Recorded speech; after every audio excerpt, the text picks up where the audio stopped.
नमस्कार दोस्तों, स्वागत है आप लोगों का हमारे चैनल में। दोस्तों आज हम करने वाले हैं BPHE 102 का unit number 4 force oscillations and resonance. इसके हम क्वेश्चंस देखेंगे, उन्हें करने का तरीका और साथ ही साथ कुछ इंपॉर्टेंट क्वेश्चंस जो मैं एक पेज में लिख लूँगा ताकि आपके एग्जाम में बहुत ज़्यादा काम आए और आपको ज़्यादा मेहनत करने की ज़रूरत ना पड़े।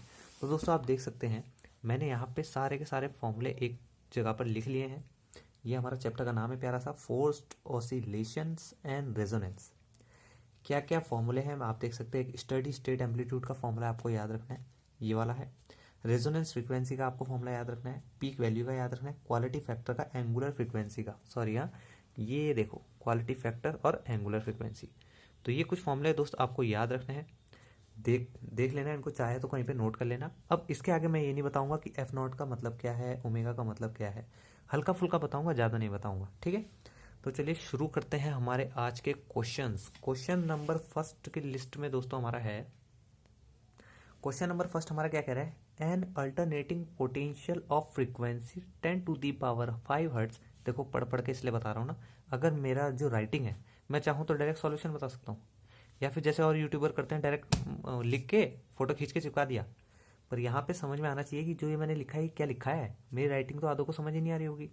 तो ये क्या है, an alternating potential of frequency 10 to the power 5 hertz and amplitude 1.2 volt is connected to the series LCR circuit if L ये है, आर ये है, calculate the value of the capacitance C to obtain condition of resonance, also calculate the peak value of the current at resonance. मैंने आपको जो अभी फॉर्मूले बताया इनमें से दो फॉर्मूलों का तो अभी यूज हो गया, ठीक है। तो जरा देखते हैं सबसे, तो दोस्तों हमें सबसे पहले कौन से वाले फॉर्मूले का इस्तेमाल करना होगा, आइए देखते हैं। सबसे पहले हम करेंगे रेजोनेंस फ्रीक्वेंसी वाले का इस्तेमाल। अब कहने की बात तो ये है कि रेजोनेंस फ्रीक्वेंसी में ही क्या रखा है भाई, कोई और भी तो फॉर्मूले हम ले सकते थे। दोस्त डिपेंड करता है आपको गिवन में क्या दे रखा। सबसे पहले उसने हमें क्या बोला, calculate the value of the capacitance C to obtain the condition of resonance. हमें वैल्यू निकालनी है कैपेसिटेंस की ताकि हम कंडीशन निकाल सके रेजोनेंस की, इसलिए हमने क्या करा, रेजोनेंस फ्रीक्वेंसी का फॉर्मूला यूज किया है। बहुत बढ़िया। हमें जो गिवन है दोस्त वो है एम्पलीट्यूड और फ्रीक्वेंसी। यहाँ पे एल जो है वो इंडक्टर है, सी जो है कैपेसिटर है। हम क्या करेंगे, इसको कुछ इस टाइप पे लिख सकता हूँ मैं, कोई दिक्कत तो है नहीं, 1 का रूट 1 ही होता है। अगर मैं इसको ऐसे लिख सकता हूँ तो मैं इसको ऐसा भी लिख सकता हूँ, अंडर रूट वहाँ जाके स्क्वायर बन जाएगा। बहुत बढ़िया। अब यहाँ से दोस्त मैं कहना क्या चाह रहा हूँ, मैं सी के लिए ड्राइव कर रहा हूँ क्योंकि मुझे कैलकुलेट क्या चाहिए, सी की वैल्यू, है ना। किसकी वैल्यू चाहिए मेरे को, सी की वैल्यू चाहिए। तो सी की वैल्यू मैं यहाँ से निकालूंगा, और ये फॉर्मूला मैंने क्यों लिया अभी आगे आपको पता चल जाएगा। तो जब मैं इसको इस टाइप से लिखूंगा, इसको एज अ कन्वर्ट कर दिया मैंने इस तरीके से, इसको अब मैं WR को क्या बोला मैंने, रेजोनेंस फ्रीक्वेंसी को 2 pi resonance frequency, sorry resonance frequency को अब मैं इस टाइप से कुछ लिख सकता हूँ 2 पाई FR, ठीक है। अब ये इसका है, इसका स्क्वायर इस पे जाएगा, 1/LC एज इट इज है। अब जब मैं इसको खोलूंगा तो 2 का हो गया दोस्त 4, पाई का स्क्वायर हो गया और FR का स्क्वायर हो गया, इक्वल्स टू LC वैसी है। सी को भेजा मैंने यहाँ, इन सबको ले आया दोस्त मैं यहाँ, तो ये पूरा का पूरा फॉर्मूला बन गया। C is equals to 1/4 pi square FR का स्क्वायर, और ये एल मतलब इंडक्टर। अब इनकी वैल्यू रखनी पड़ेगी। देखो 4 की वैल्यू 4 ही है, पाई की वैल्यू भी पार है, और यहाँ पे क्या है, ये है फ्रीक्वेंसी, ठीक। फ्रीक्वेंसी क्या है हमारे पास, 10 टू दी पावर 5, पर यहाँ स्क्वायर है तो यहाँ भी स्क्वायर लगेगा। एल मतलब inductor, 0.5 into 10 to the power -3H, ठीक है। तो हमें यहाँ पे इजीली दे रखा है। तो ये सारी चीज़ें पुट करने पर हमारे पास दो सी आ जाएगा, जो कि हमें लिखा गया था, calculate the value of the capacitance C. इसीलिए हमें ये निकालना पड़ा।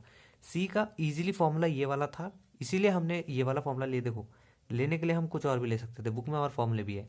मैक्सिमम क्वेश्चन जो बनेंगे उसी फॉर्मूले से बनेंगे, क्योंकि ये वाला फॉर्मूला अच्छे से एकदम यूज़ किया जा सकता है।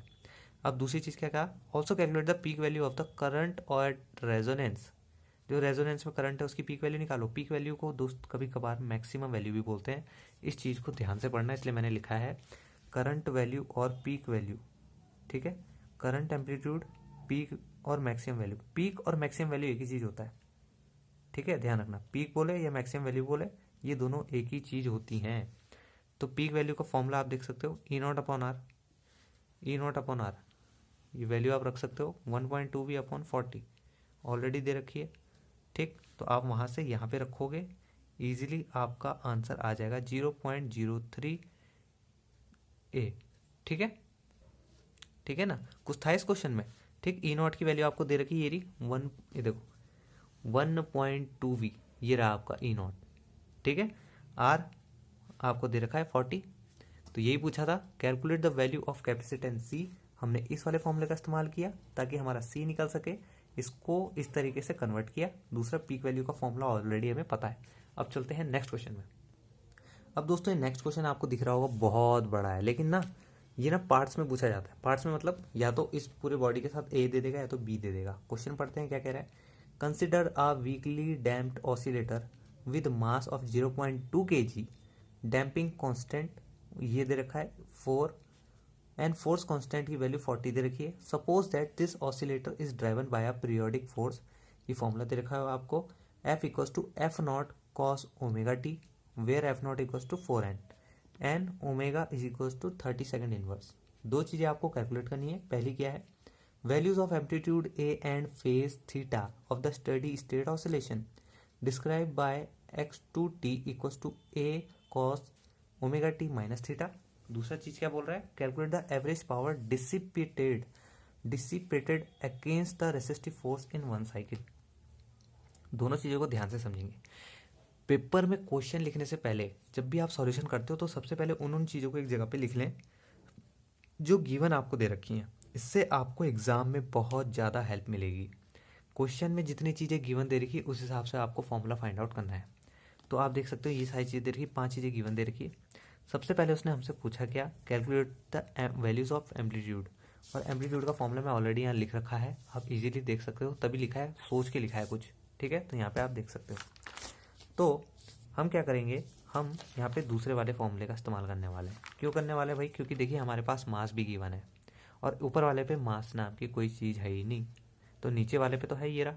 तो हम इस वाले का यूज़ करेंगे क्योंकि इस वाले के लिए हमारे पास omega, omega naught, omega naught सारी चीज़ें पड़ी है। इस वाले के लिए हमारे पास एम यूज़ करने की जगह ही नहीं है, पर यहाँ पे है। तो हम क्या करेंगे, आप देख सकते हो एफ नॉट है, एम है, इसलिए हम इस वाले फॉर्मूले को यूज़ करेंगे। ये फॉर्मूला आगे वाले पन्ने से लिया है। अब यहाँ पे एक और चीज़ कह रहा है, ओमेगा नॉट इक्वल्स टू के अपॉन एम। ये क्या है, फोर्स कांस्टेंट का फॉर्मूला है। ठीक है, इससे पहले वाले चैप्टर में भी बताया था। यहाँ से हम निकाल लेंगे दोस्त ओमेगा नॉट की वैल्यू। ओहो सॉरी, ये लो अब दिख रहा होगा।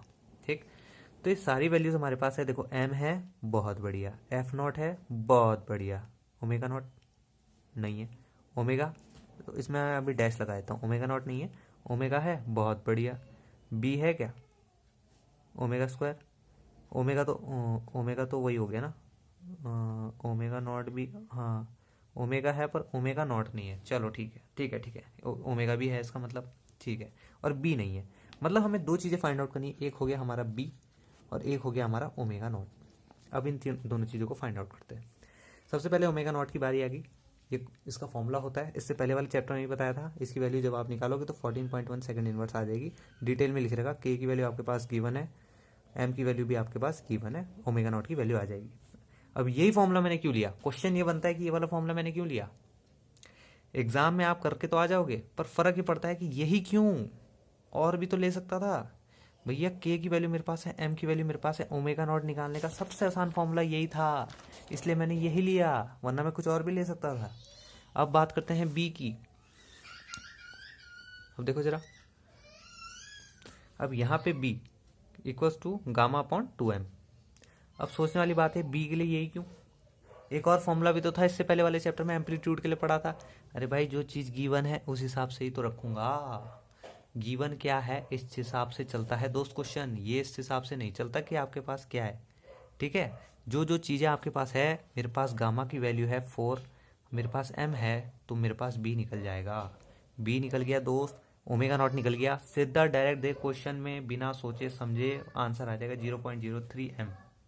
एक और चीज़ बोली थी उसने, फेज ऑफ द किसका, स्टडी स्टेट ऑसिलेशन। ये देखो ना, क्वेश्चन खत्म थोड़ी हुआ। Calculate the values of amplitude, amplitude तो है ही है। एक और चीज़ पूछी उसने, क्या, थीटा। तो थीटा के लिए आपके पास ये वाला है, थीटा के लिए आपके पास ये वाला फॉर्मूला है, tan inverse 2b sorry damping factor. ठीक है, डैम्पिंग फैक्टर होता है B, omega upon omega nought का स्क्वायर माइनस ओमेगा स्क्वायर। सारी वैल्यूज आपके पास है, इसको सॉल्व करोगे 40 डिग्री आ जाएगा। ठीक है, बुक का क्वेश्चन है, ज़्यादा टेंशन लेने वाली जरूरत नहीं है। और सेकंड क्वेश्चन देखो, ये लैंग्वेज आप लोग पढ़ सकते हो, मैं खाली पढ़ के बता रहा हूँ। सेकंड क्वेश्चन के लिए क्या कह रहा है, for calculating the average power, क्योंकि यहाँ बोला है ना average power dissipation against the resistive force in one cycle, for calculating the average power dissipated against the resistive force in one cycle, ये पूछा गया है। We note that in a steady state average power dissipated due to damping is equal to the average power supplied by the driver and the average power absorbed bye a damping force oscillator in one cycle is given by this. ये formula है, सारी चीज़ें आपके पास है, B आपके पास है, एफ नॉट आपके पास है, एम आपके पास है, इसमें पुट करोगे आंसर आएगा 1.36 जे। ठीक है, कोई समस्या थी, पता होना चाहिए कितनी चीज़ें गिवन है, पता होना चाहिए पूछा क्या गया है, इजीली कर सकते हो। ठीक है, अब आगे चलते हैं। नेक्स्ट क्वेश्चन क्या है, देखो हमारा an oscillator draws maximum power at 100 hertz with half power points at 97 hertz and 103 hertz, calculate its quality factor. तो ये फॉर्मूला है, ठीक है, इजी है। ओमेगा 1 क्या है, 97, पहली वाली फ्रीक्वेंसी ओमेगा 1, दूसरी वाली फ्रीक्वेंसी ओमेगा 2, और रेजोनेंस फ्रीक्वेंसी आपकी ओमेगा नॉट। ठीक है, ओमेगा नॉट क्या है, रेजोनेंस फ्रीक्वेंसी। ठीक, तो अब जब हमने इसको डायरेक्ट इस पे रखा तो आंसर आ जाएगा 16.67। कोई ज़्यादा झेल वाली बात नहीं है, ईजी है। ठीक है, अब लास्ट क्वेश्चन देख लो यार, ये लास्ट क्वेश्चन ना बहुत मस्त है, बहुत इंपॉर्टेंट है। इसमें कम से कम 5 पॉइंट हैं, इनमें से 2 या 3 तो पूछता ही पूछता है। सबसे पहले इस डायग्राम को देख लो, यहाँ लिखा है दोस्त एवरेज पावर और यहाँ लिखा है फ्रीक्वेंसी। ये 93 है, ये 96 है, ये 99 है, और ये 20 है जहाँ पे ये टच हो रहा है, और ये 40 है जहाँ पे टच हो रहा है, उसके बाद दोबारा 20 पे आ गया। ठीक है, और इसके अलावा कुछ था, अब जरा ध्यान से देखना। इट शोज, इस डायग्राम की बात कर रहा है, the average power absorbed in watt by a forced oscillator of mass, जिसका कितना है 0.01 kg। ठीक है, as a function of driving frequency calculate the values of, पहला ये है नेचुरल फ्रीक्वेंसी। यहाँ पे मैं क्या हो गया था कि मेरा ध्यान कहीं और था, तो मैं इसकी जगह इसको मैंने कुछ और लिख दिया।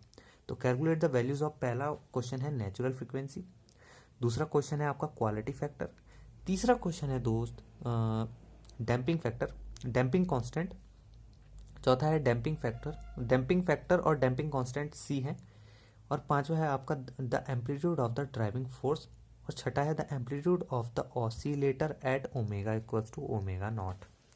तो इन्हें जरा ध्यान से देखना, तब समझ में आएगा। यहाँ पे जो एफ नॉट की वैल्यू होगी वो होगी 96, ये आप देख सकते हो।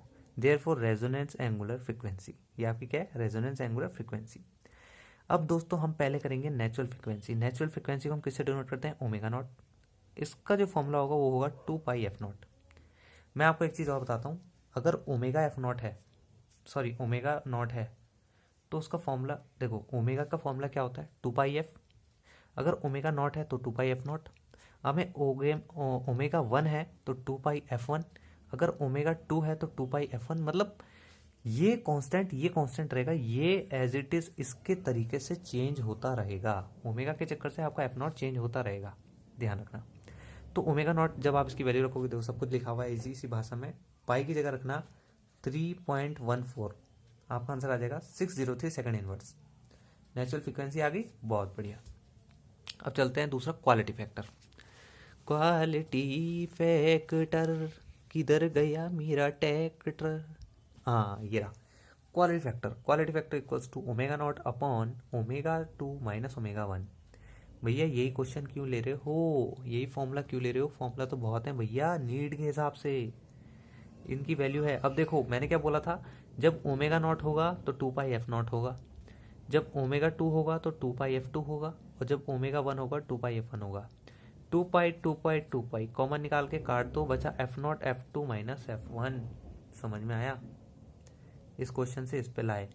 अब क्यों लेके आए, सिंपल सी बात, अरे भैया हमारे पास ना ओमेगा 1 की वैल्यू है ना ओमेगा 2 की वैल्यू है, इसलिए ले गए। ठीक है, वरना हम डायरेक्ट कर देते। तो अब हम क्या करेंगे, F not F2 minus F1, F not की वैल्यू आपके पास है 96, F2 कितना हो गया भाई 92 99, F1 कितना हो गया 93। आप चाहते तो इसको पूरा भी सॉल्व कर सकते हैं 2 पाई, अगर आप पे बहुत ज़्यादा टाइम है तो आप इसे 2 पाई इंटू 3.14 करके सॉल्व कर लो, बेवकूफ़ी की तरह आंसर यहीं आएगा। ठीक है, तो पहले ही उसको हटा दो, 16 आ गया आंसर। तीसरा है डैम्पिंग कांस्टेंट, इसको बोलते हैं गामा, ये गामा है, वाई नहीं है, ये गामा है। गामा इक्वल्स टू 2 बी का मतलब होता है दोस्त डैम्पिंग फैक्टर। मेरा गला खराब है इसलिए शायद आवाज़ अच्छे से नहीं पहुंच पा रही हो, थोड़ा बहुत आप लोगों को कॉम्प्रोमाइज़ करना पड़ेगा। 2bm डैम्पिंग फैक्टर, ये m, इसकी वैल्यू रख दो, b की वैल्यू। अब m आपके पास है, b नहीं है, देखो b नहीं है, m आपके पास है। ठीक है, अब हम क्या करेंगे, सबसे पहले b निकाल लेंगे। अब b कैसे निकालेंगे, इस वाले फॉर्मूले से, quality factor equals to omega naught 2b। तो जब हम इसको चेंज करेंगे तो b equals to omega not upon 2q, answer आ जाएगा 18.185 सेकेंड इनवर्स। और जब आपका b आ गया, b की वैल्यू रख दो दोस्त यहाँ, m रख दो यहाँ, आपका डैम्पिंग कांस्टेंट भी निकल जाएगा। तो ये तो पूछा था हमसे, दो चीज़ें पूछी थी, एक डैम्पिंग फैक्टर, एक डैम्पिंग कांस्टेंट। ये आपका डैम्पिंग फैक्टर b, सी वाले में दो चीज़ें पूछी थी, damping factor, damping constant. Damping factor हमने निकाल लिया, अब डैम्पिंग कांस्टेंट की बारी है। ठीक, क्वालिटी फैक्टर हमने यहाँ से ले लिया। अब उसने क्या पूछा था, डी वाला, okay okay okay, D the amplitude of the driving force F not. अच्छा, एम्पलीट्यूड निकालना है ड्राइविंग फोर्स का, तो ये रहा हमारे पास फॉर्मूला, हमारे पास इसकी वैल्यू आप देख सकते हो दे रखी, लेकिन हमें ये निकालना है एफ नॉट। तो एफ नॉट का सबसे पहले हम इसके लिए फॉर्मूला ड्राइव करेंगे, इसी से यही वाला, ये यहीं पे रहेगा, बाकी सारे टर्म इधर जाएंगे, ये टर्म इधर चले गए। एफ नॉट के लिए आप अंडर रूट भी लिख सकते हो यहाँ, जैसी मर्जी। जब आप इसको सॉल्व करोगे ये आएगा 15.08 आंसर आएगा। और जब आप इसका अंडर रूट सॉल्व कर दोगे तो आपका आएगा 3.88। ठीक है, लास्ट वाला क्या कह रहा है, when omega equals to omega nought. तो ये इसका फॉर्मूला है। लास्ट वाले में बताने के लिए कुछ बचा ही नहीं, क्योंकि सारी वैल्यूज आपके पास गिवन है। आंसर आएगा 0.017। ठीक है, क्वेश्चन काफ़ी अजीब है ना, बहुत बड़ा है, आपने तो हल्के हल्के में निपटा दिया। अरे भैया वीडियो का टाइम बहुत लंबा हो गया, बोर हो जाओगे। ठीक है, इसलिए फटाफट निपटाया इसको। डायरेक्ट क्वेश्चन है, डायरेक्ट फॉर्मूले में बेस्ड है, कुछ भी देख लो उठा के, आपकी कैलकुलेशन डिपेंड करती है। क्वेश्चन पेपर देख लो, इनमें से एक ना एक चीज़ जरूर पूछता है, या तो क्वालिटी फैक्टर, या डैम्पिंग कांस्टेंट, या कुछ भी पूछेगा, एवरेज पावर, कुछ ना कुछ। तो इसलिए मैंने ये क्वेश्चन उठाया। इतना बड़ा क्वेश्चन वैसे नहीं देगा, इनमें से कम कुछ पॉइंट्स तो देगा ही देगा, कि या तो डैम्पिंग फैक्टर निकालो, नेचुरल फ्रीक्वेंसी निकालो, क्वालिटी फैक्टर निकालो, कुछ भी बोल सकता है। तो ये क्वेश्चन इसलिए मैंने दिया। तो दोस्तों आज के सिर्फ इतना ही रखते हैं, धन्यवाद।